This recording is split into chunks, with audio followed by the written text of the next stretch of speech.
How to add modifiers. So, punta ka sa catalog, then modifiers.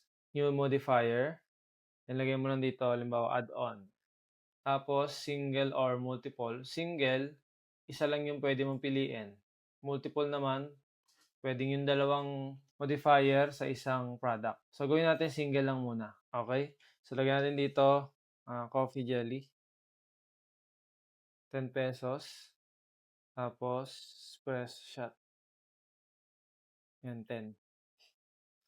Then, save. So, meron na tayo ditong add-ons.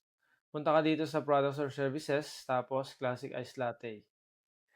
Then, sa baba, meron diyang modifiers, yan, add-ons. Ito yung ginawa natin kanina. Save mo lang.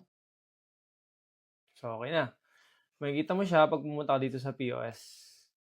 So, halimbawa, 16 ounce. So, yun na, kita mo na dito. So, kung multiple yan, pwede mo silang dalawa piliin. Coffee jelly.